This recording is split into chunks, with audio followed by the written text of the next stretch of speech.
Here's our Ork Deathskulls looted mystery machine from Scooby-Doo. This is a custom project I've been working on now for a week or two. I made it really heavily weathered to show a lot of use. So here's what we've got, the components. We've got the mystery machine up here. Then down here we've got treads, well, the tracks, and then the plow on the front. And you can see I really rusted this up. If you take a look here, you're going to see a lot of wear and damage. Even have a big bullet hole right here, shell hole. So the front has the checker pattern that's common. That was kind of difficult to do, but came out pretty good. I'm probably going to put a little bit of blood spattering right along the front right here, not a whole lot, but just some. So what's left to do is this right here. This is going to be the platform for that on the top of the treads. So I've got to glue it on there, weather it up a little bit, and then that way it just kind of stabilizes everything, and then I can glue the mystery machine on top of it.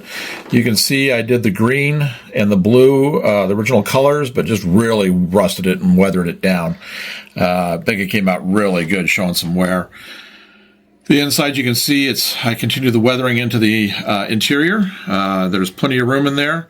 So what we're going to have are these two orcs right here. They've got their seat. They go right up in the front, up right here. Controls, I'm going to add some extra controls right up there. This plate right here is going to go on the back, right up here on the back of the vehicle. This one right here is going to go right up here. It's going to cover the old tire. And I've got this one right here that I'm going to cut probably pieces off and just like have it to where it connects the two parts together. And of course we have Scooby-Doo sitting right here. What we're going to do with him is I'm going to do most of him in his regular color with his spot pattern, but then right on the top of his head I'm going to be doing the same thing that's on this right here. I'm going to do that pattern on the top of his head down to where his collar is. You're going to be blue on one side, white on the other, to give it the Deathskulls look, as the orcs will have the same thing.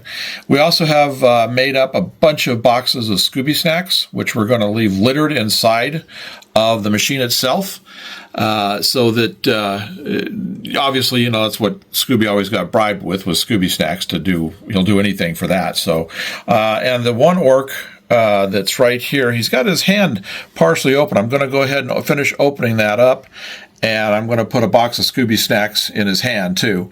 Essentially thinking, you know, they like the snacks just as much as he does, because we have some of the boxes have the bones sticking out, and we have some that are just the sealed boxes. But anyway, so as you can see, the rusting came out. I'm just so happy with all the rusting and everything. I haven't quite decided if I'm going to do anything on the underside of this between the treads, because the plow up front hides a lot of it. The only time you're going to see anything is if you're looking at it from the rear. I may wind up putting just something kind of between the two tread areas, like right below the body of the car. But I'll decide after I get the final assembly done with everything. And of course, in the back here is the gun that's going to go back in the bed of the van. I'm going to make a little pedestal because it's not very high right now. I'm going to make a little pedestal for it to sit on, so the barrels will be over both Scooby and the orcs themselves. I've got a good green picked out for the orcs. I don't primer in black like a lot of people do. I get I find a green I like, or whatever color I like. So I found the green I like. So I'm going to go get a really dark green spray to give me my base coat with. That'll be my undercoat that I work everything off of, and I can just do the black from there.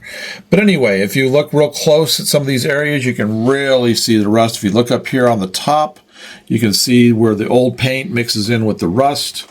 Some of the darker areas, there's about, I'd say, between 7 and 10 different colors of paint that went into doing all of this. And all of this, other than rattle can spray for primer, is done by hand with a brush and craft acrylics. None of this was airbrushed. None of this had any other spray done with it. So I'm really happy with how it all came out. So I will do an update on this video probably in about a week or so after everything is final assembled and the figures are all painted. But right now you get a good idea of what we've got going with this. But this was just, like I said, a really fun project to do and came out looking really good. So if you want to see what's coming, please like and subscribe, and we'll have the update and you'll be notified when it's coming. Thanks for watching.